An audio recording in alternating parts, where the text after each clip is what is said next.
And that touches on a fundamental assumption that I think all of us have, is that like love should conquer all. That's not necessarily true. Love can conquer a lot of things, but love also has to be functional. If the deepest desire of your heart is to go home, and the relationship you're in can't go there with you, that's a deal breaker. Because being in that relationship would force you to sacrifice the deepest desire of your heart. Our relationships should be a space where the deepest desires of our heart come true, not where they get killed. Welcome to the Conscious Love Show. My name is Shane Kohler. I've spent over a decade helping women understand the unconscious patterns driving their relationships and what it actually takes to change them. I'm one of the most direct voices in the modern relationship space, and the person who will tell you the truth that most coaches are afraid to name. This show is for anyone who's done settling, done shrinking, and done wondering why love keeps falling short. I'm not here to make you feel better about patterns that aren't serving you. I'm here to name them, help you understand them, and learn how to change them. If you're ready for that, I'm glad you're here, and let's get into it.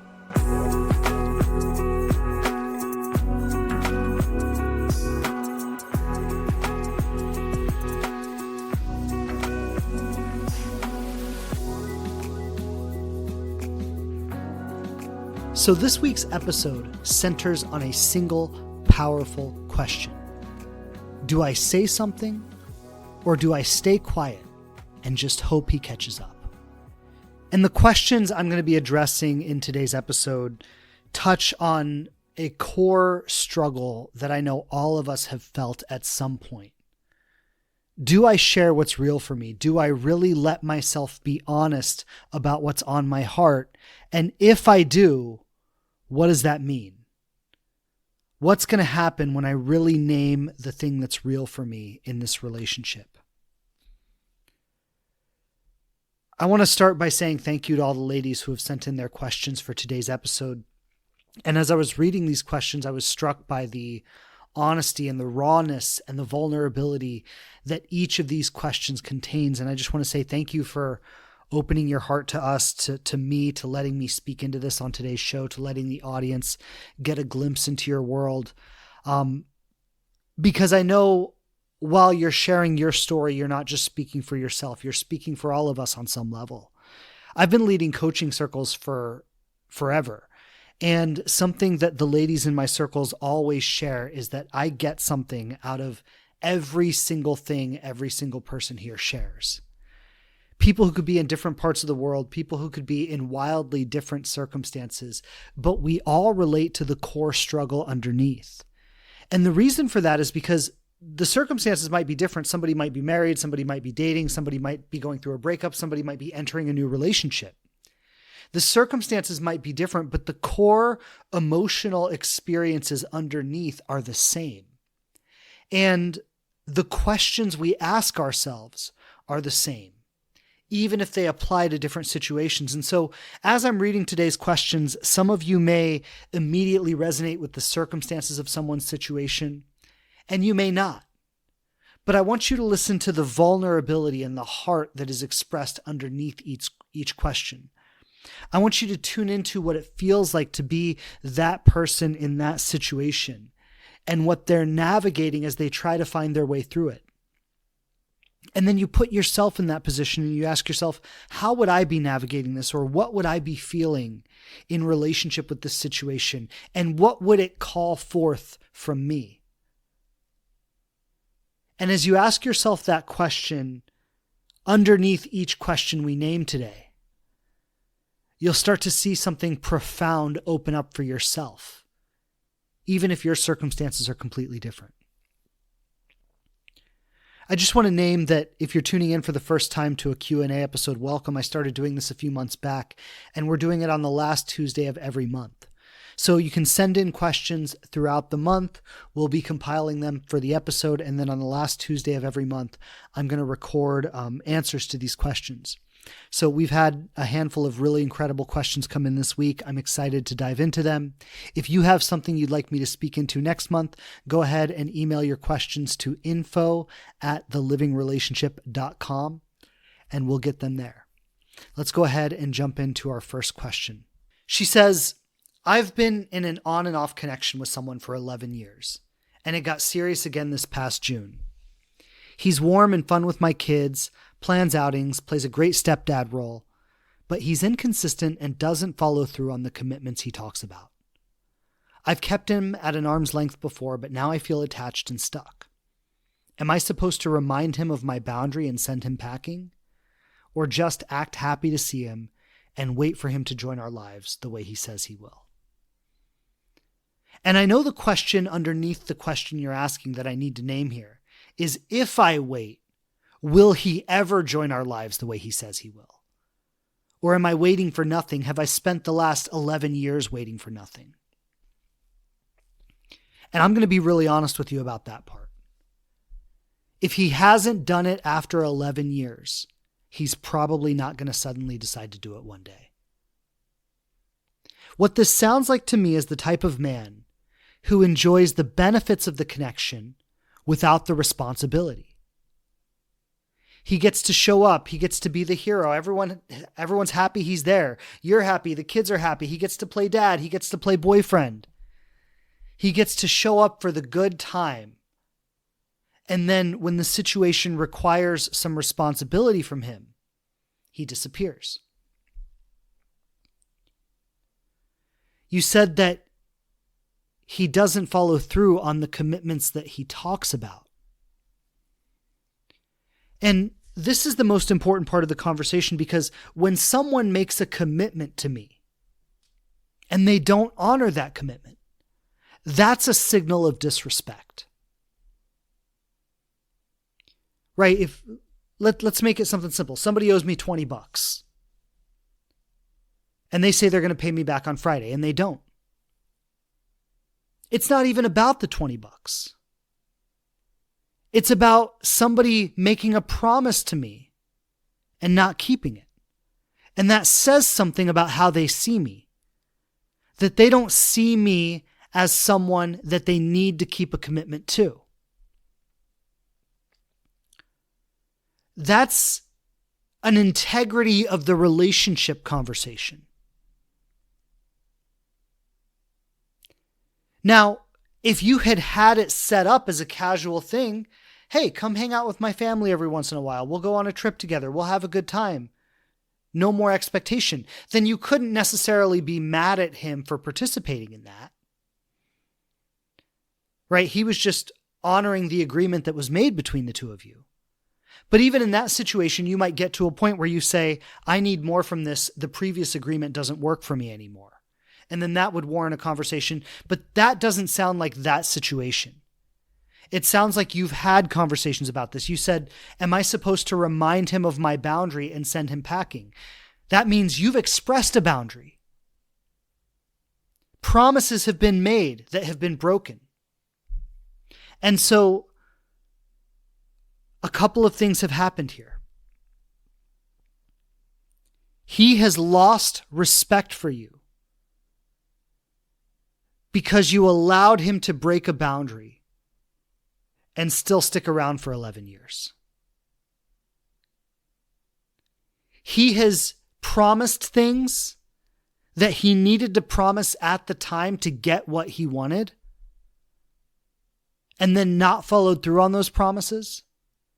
And you continued allowing him to have more of what he wanted, hoping that if you did, he would eventually follow through on those promises. In the $20 example, it's like somebody coming back and saying, hey, sorry, I don't have your money, but can I borrow $20 more? And every Friday they come back and they say, hey, I don't have the money today, but if you give me 20 more bucks, I'll pay you triple next week. Over time, that person loses all concept of the idea that they even need to pay you back at all. They just start to view you as an ATM. And the same thing happens in a relationship. The reason I use the money example and the reason I distill it into something so simple is because we see it clearly when it's not emotional. Right? When I make it about a simple $20, you either pay me back or you don't, there's no emotion in that. It's really easy to see where there's a violation. But when our emotions get involved, and we have a way of thinking that agreements don't matter when it comes to love. Right? We have a way of thinking that like agreements are a business matter. And love, emotion is not business, so therefore the same rules don't apply. But I'm going to say this, and I know it's not the most romantic thing I've ever said, but it's really important to understand. If the business end of a relationship isn't handled, the emotional side of the relationship doesn't have a safe place to exist. And the person who's asking this question, you are living inside the reality of 11 years of violation of the business end of things. And you are feeling the fallout, the emotional lack of safety that leaves in your body, that leaves in your nervous system. You have opened up your heart, your home, your family, your body to someone who isn't keeping the agreements that would make that opening sacred.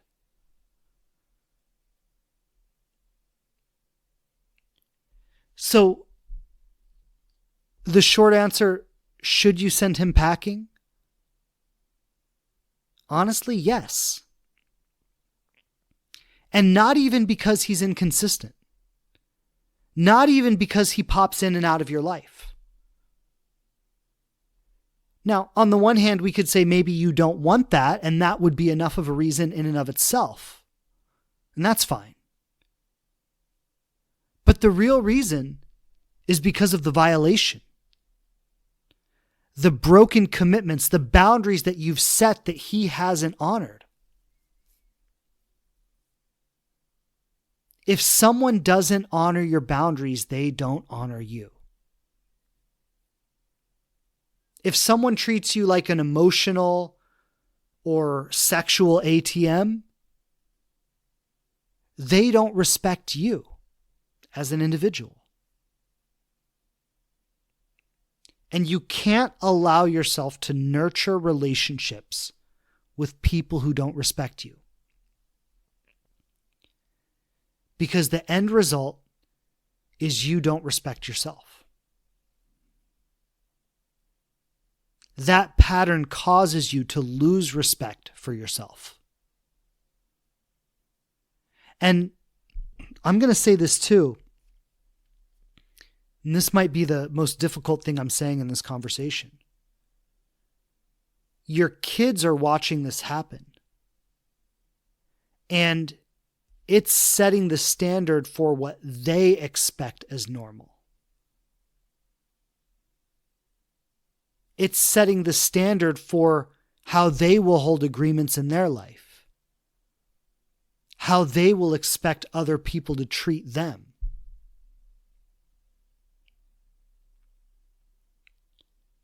But I want to name one other thing here. This didn't happen by accident. You didn't get 11 years into this by accident. And there's something really important for you to examine here because you've been getting something from this interaction the whole time. Something you wanted. The excitement of waiting for his next visit. The attachment to someone or something, even if it wasn't what you wanted, it was not nothing. And sometimes we'll keep a placeholder for the real thing. When we don't believe that we can have the real thing, we'll put something like this in its place. And that gives us a sense of safety, a sense of security, a sense of mattering to someone, a sense of belonging, a sense of being loved. So there's something you've been getting from this whole interaction that to you has justified the cost of keeping it for the last 11 years. And that's also the reason you don't let it go. Because letting it go would require you to sacrifice that. And I say this with a lot of love and a lot of compassion because we all have that thing in our lives.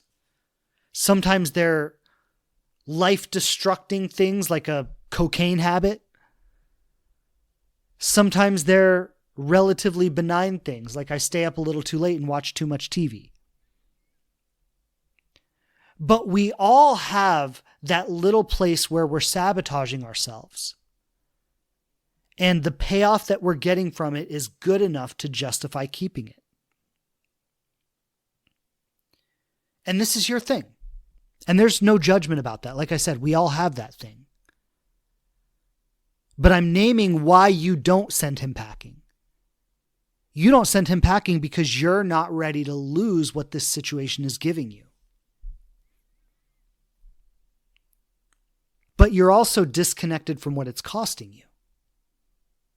Because you don't look at it and say, I'm giving this up so that I can receive the love that I truly want on the deepest level. You say, I'm not giving this up because if I do, I have nothing.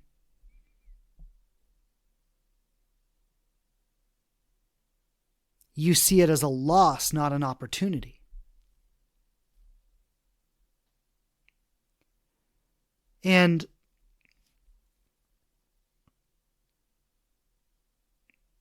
what I would say is that's a conversation about what you believe you're worth. Because it's directly translated to what you believe you can claim from life. If you believed you could claim the relationship that you truly want to have, then you wouldn't wait for someone for 11 years.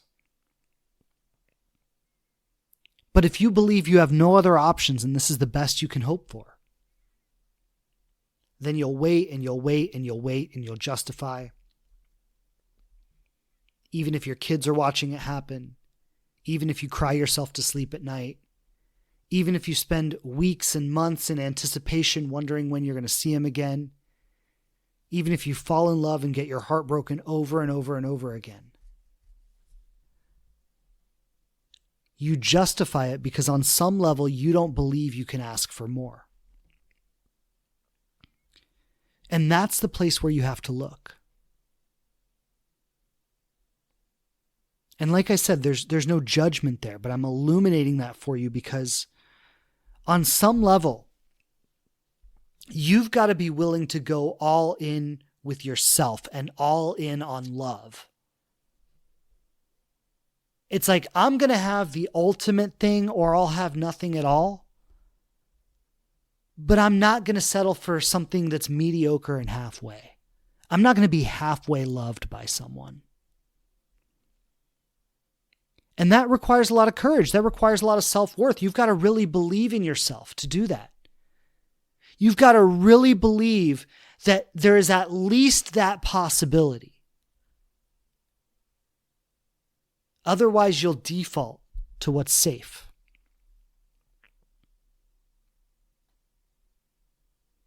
And I want to name one other thing here. And it's tied into everything I've said, but the reason you tolerate a relationship like this is because your nervous system has come to feel that situations like this are acceptable. That you have a certain relational blueprint that says this is what love is supposed to look like. And that's the part that when you send him packing, the part of you that believes that this is what love is supposed to look like, it's going to rebel. It's going to fight. it's going to want him back. And we could say maybe there's two different versions of you. There's the old you, the old you, which is ironically the young you, but the you from before, right? The you from a long time ago. And now there's the current you, the adult, the one who can look at this situation objectively and say, I should send him packing. So what happens is the adult you sets a boundary. The adult you names a standard. The adult you says, I need the real thing or you need to get out of my life. And then the wounded childhood you protests. I can't live without him. I miss him so much. I just want him back. Or I don't mean to put words in your mouth. But these are the kinds of things we say. Or maybe it's more subtle than that. Maybe some time goes by and he calls and you say, well, I should give him another chance. Maybe he's changed. Maybe he's ready now. Maybe he calls you up and says, I've been thinking about it and I'm ready, and you believe him. And you think you're giving him another chance, but really what you're doing is you're giving yourself another chance to fall back into the pattern that feels safe and familiar to your nervous system. To step back into that old relational blueprint that feels like home, even if it's a sad and lonely home. And I wanted to name that because on September 14th, I'm hosting a 5-day blueprint experience. And so for the person who sent in this question and all of you listening, I want to invite you to join me for this 5-day blueprint experience, where you're going to have the opportunity to work closely with me over 5 days to write a living map of your blueprint. So a lot of you by now have probably taken my quiz and named your relational blueprint. But in this 5-day experience, we're going to go way deeper than that. We're going to look at the underlying mechanics of this blueprint, and what you're going to leave with after 5 days is so much more than a title and a label. It's going to be the actual architecture of your blueprint. So I'm really excited to lead this experience. It starts on September 14th. I'll leave the link to grab your spot in the show notes. And if you sign up now with early enrollment, it's only $47 to join. So check that out. It starts on September 14th, and I'm really looking forward to working with everybody there. But back to the question. The simple answer is yes, send him packing. He's proved to you time and time again over 11 years that he's not going to keep the promises he's making. So the question now is, are you ready to keep the promises you've made to yourself? And until you become ready to do that, he's just your mirror. He's just reminding you that you're not keeping your promise to yourself. And if you want to really dive into the underlying mechanics that's driving that justification and that wanting to give him another chance and wanting to wait another year, that's what we can do together in the Blueprint experience. So thank you for the question. The second question, she says, my partner and I were 2 months in when he went quiet for several days after a death and burial in his family. I wasn't sure if that was normal grief-related withdrawal or if it was him pulling away. Things progressed from there. We started discussing commitment and marriage around 3 months in and had an intimate connected stretch. And then he suddenly told me his romantic feelings were starting to disappear. He got emotional and teary and couldn't really explain the shift, despite having pursued me intensely for months. Did he get scared off by the intensity and by my desire for commitment? So thank you for the question and lots of love to you. I've been in situations like this. I've been on both sides of situations like this. And it's hard no matter what side you're on. I had a conversation with a close friend of mine yesterday, actually, and she was sharing with me about going through the same thing in her relationship right now, feeling the need to withdraw and not necessarily knowing why, and loving the person and caring about the person and not wanting to hurt them, but also feeling that she can't be in the relationship. And so These instances are real and they happen. Two things I want to name. The first one is, you mentioned him going quiet for several days after a death and a burial in his family and thinking that it was potentially grief. And if he was severely impacted by that death, that absolutely could have been grief. That's not a strange thing at all. Especially men. Women, I think, in general, are more conditioned to want to talk about things when they're going through something. Men are more conditioned to withdraw, figure it out themselves, and if they do share about it, they share about it after they've figured it out, not while they're in process of figuring it out. Of course, there are exceptions for both. I'm not saying all men or all women are a certain way, but generally those are the patterns. So I don't think that his initial withdrawal around the death and the burial was related to the end result. To your final question, did he get scared off by the intensity and by your desire for commitment? Maybe. But if that's the case, that's a good thing, and it needed to happen sooner rather than later. So it could truly be that he was not ready for that level of commitment. He thought he was, but the closer he got to that with you, he started to have an internal battle. His ego started to rebel against it. He started to have this struggle, and I don't know his level of internal awareness. He may not have even known what was going on. He may have thought he lost his attraction to you, but it was really just a fear of commitment. This is all possible, and honestly, I can't say what's true for him. But I want to name another very real possibility, and this is similar to what happened with my friend yesterday. Sometimes he genuinely loses attraction in a relationship, and it's not about his fear of commitment. It's not about the intensity pushing him away. Sometimes it's genuine incompatibility. And I know when I've been in a situation like this before, at the time, I wanted to be with the person. I tried to be with them. I had a very similar emotional and teary breakup with the person because I genuinely loved her. I genuinely wanted the relationship to work. But at the end of the day, I couldn't force myself to stay in something that no matter how much I wanted it to feel right, it didn't feel right.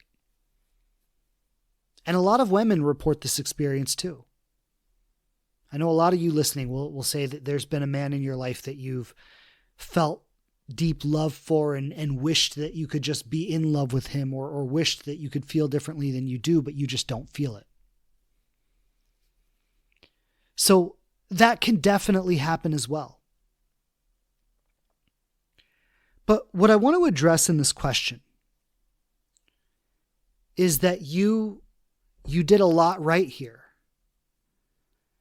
You met someone, there was a grief situation early on, and you worked through that together, and that's important.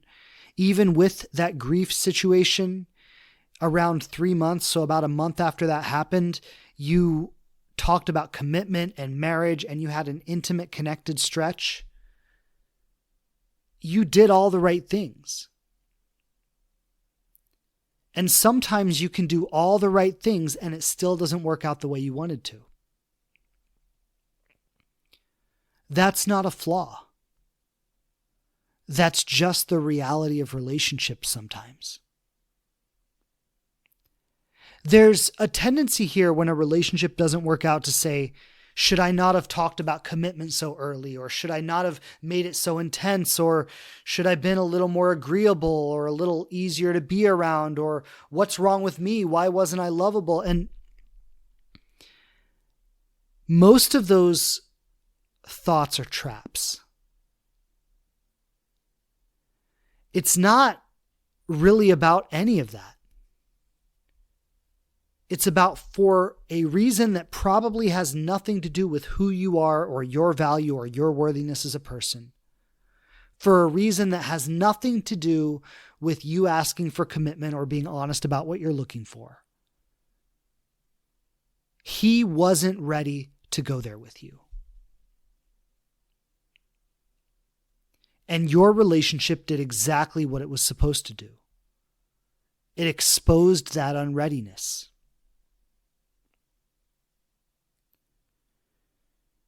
This is the painful part of relationships that nobody wants to accept. We want to think that if I can do it perfectly, I can control the relationship into being what I wanted it to be. That's not real. What's real is two people meet each other. They navigate a lot of things together. And through those things, they either grow closer together or they grow further apart. There are definitely things we can do to avoid falling into common pitfalls. And I want to go back to the first question we just addressed, because you did something here that was really important. You named what you wanted around 3 months in, and you didn't allow it to go on for 11 years. That's important. You need to keep doing that. But doing that isn't going to make the wrong person into the right person. Doing that is just going to let the right person know that they've found the right place.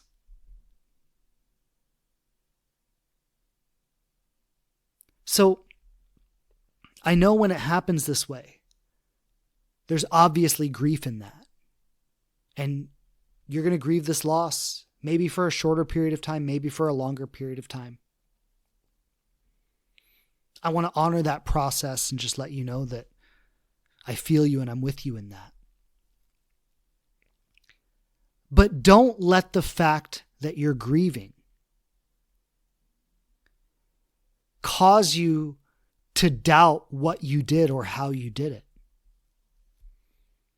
You did a good thing. You showed up amazing. You were real. You were authentic. You were available. You were honest. And with the right person at the right time, that's exactly what you need to be.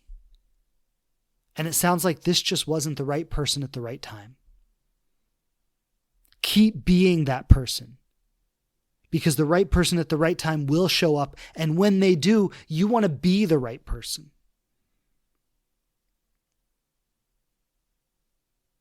But honor the grief that you're going, honor the loss. That's real, and that needs space to process. But I want to say this tendency to always turn it back on yourself. That if somebody doesn't choose you, it's a flaw in you. You didn't do enough, you didn't do it right. If you had done it better or differently, the outcome would have been better or different. I want to name what that is. That's an old wound. Because that's the kind of framework we develop in childhood. When we are dependent on our parents, we need their love, we need their attention, we need their affection, we need their acknowledgement. And so we start to shape ourselves into who they want us to be. And a child internalizes everything as their fault because they can't conceive of the possibility that their parent could actually be wrong. Right? In a child's frame, the parent is God. The parent can never be wrong about anything. So if something is wrong, if I'm not getting the attention or the validation or the acceptance or love I need from my parent, I automatically assume that I'm the problem. Because they're always right. So that's the child framework. That's your old relational blueprint that is still informing you about what's happening in these situations. But that's not the truth. That's an old wound and old insecurity. So, name what's true. You did a good thing. Name what's also true. Doing a good thing doesn't mean a perfect result. It doesn't mean you get exactly what you want every time. Things like this are still going to happen sometimes. Name what's not true. That doesn't mean it's your fault. That doesn't mean you did something wrong. It doesn't mean you should have done it differently.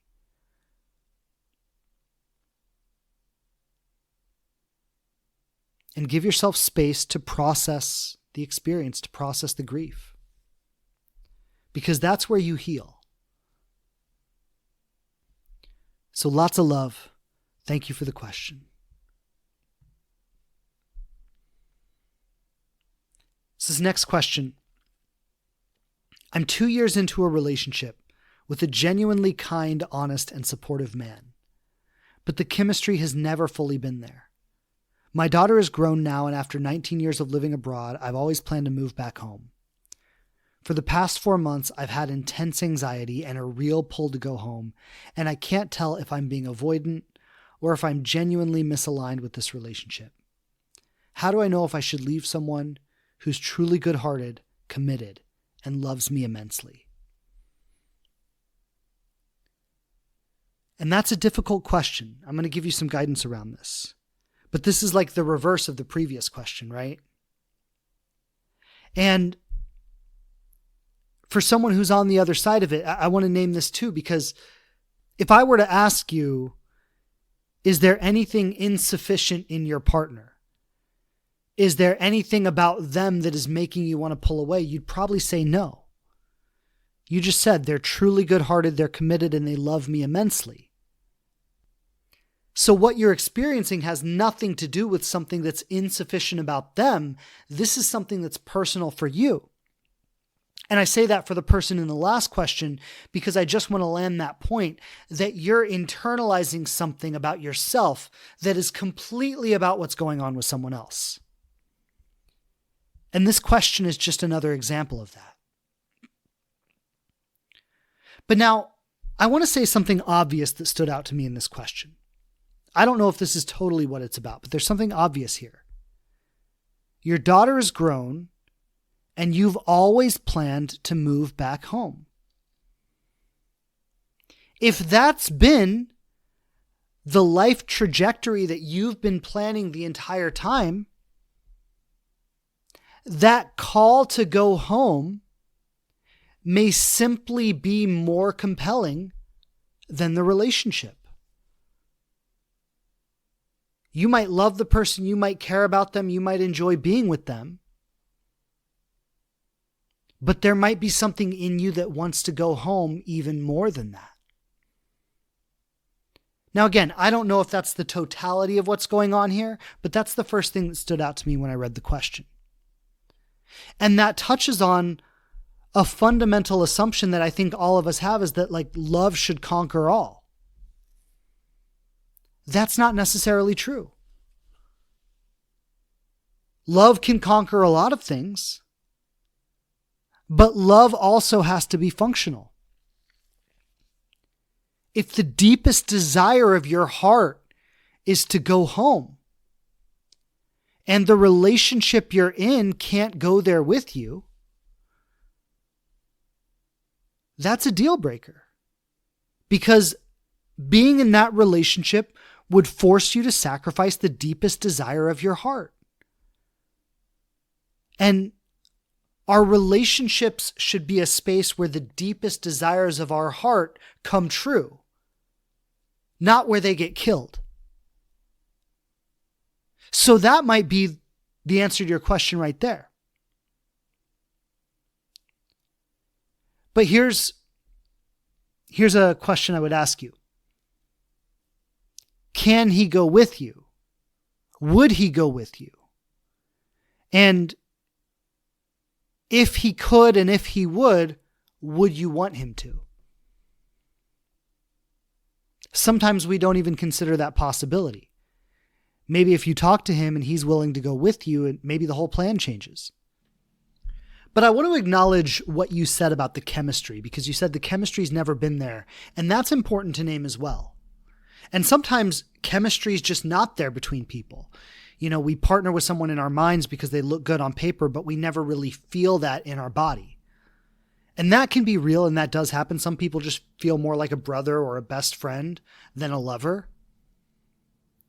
That could also happen because you knew on some level that the relationship was temporary. You knew that in a few years your daughter was going to graduate and you were going to be home. So you never really allowed yourself to attach on that level. But then there's the other question you're asking is, am I avoidant? Do I have everything I've ever wanted here? This beautiful man, this beautiful relationship. Am I being loved the way I always wanted to be loved and I just can't receive it? And that's an insightful question, and I'm glad you're asking it. So here's my question for you. If you are being avoidant, what is it that you're avoiding? Right? If you were actually being avoidant here, that would mean that you are avoiding something. So what is it? Are you threatened by intimacy as being close and belonging with someone, exposing something in you that you feel uncomfortable revealing? Does this relationship make you feel seen in a way that feels a little intrusive? And so you're trying to maintain a distance so it just doesn't get too close? Does love feel dangerous? Is there underneath this a fear that if you really let yourself go into it, that you could be deeply hurt by it, and on some level you're shielding yourself from that pain? Because that can definitely be a block to developing chemistry with someone.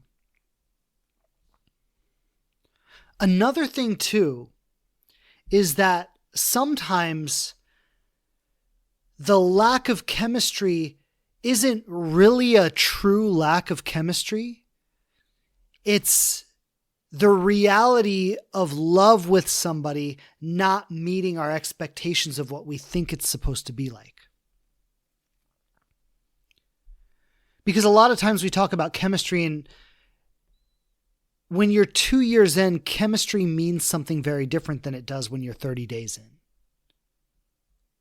And so when we talk about chemistry, what we're often talking about is that initial spark of neurochemicals and sex hormones that billions of years of evolution have expertly designed to draw us to each other, because if this wasn't happening, we might just stay isolated and never reproduce.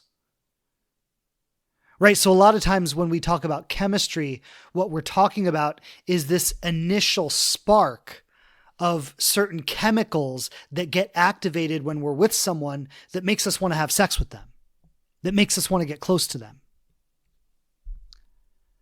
But after 2 years, that's gone. That wears off. That has like a 90-day shelf life. And so when we're looking at long-term relationship, what we're really looking at is, can you maintain sexual attraction to someone? Like, does your body get physically turned on when you're in the bedroom with them? Do you feel comfortable with them touching you? Do you feel comfortable touching them? Does being that way with each other arouse you? And then outside of the bedroom, do you feel like you're best friends? Do you feel a sense of ease and safety and relaxation?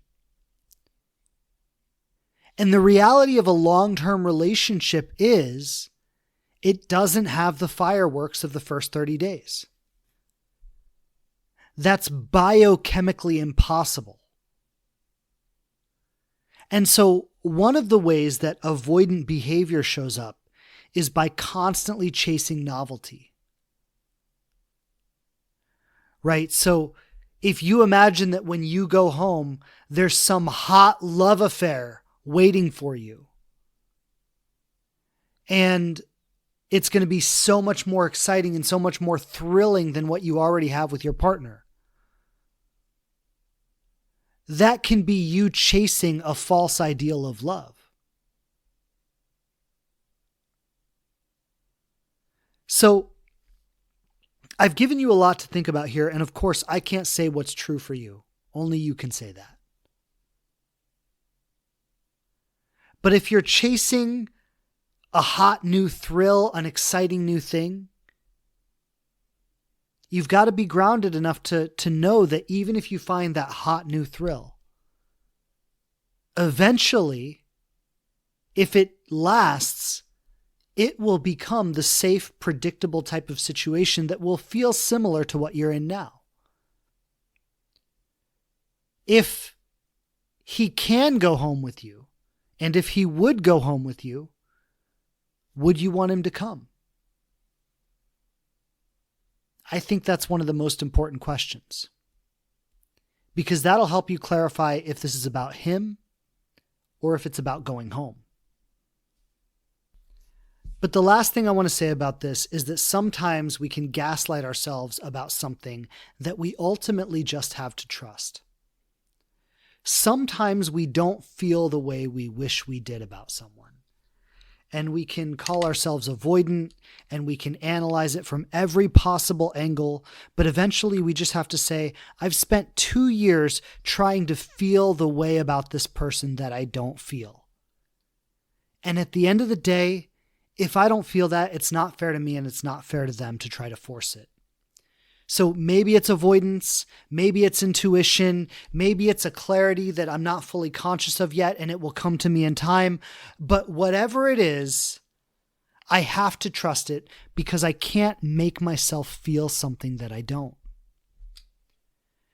And that might simply be the truth in your situation. Sometimes we can't force ourselves to stay, even if we want to. And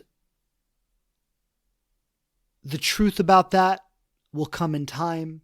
In retrospect, you'll be able to look back and have a greater understanding of why you left and what it was. And, if you end up with someone in the future and you feel differently about them, that'll give you clarity on exactly what you felt for this person or didn't feel for this person. But if you've spent 2 years trying to stay and the persistent feeling just hasn't left you, for better or for worse, you've got to trust it. And you've got to understand that it's a learning experience, it's a growth experience, and it'll make more sense in time. So I hope that offers you some clarity, and thank you for the question.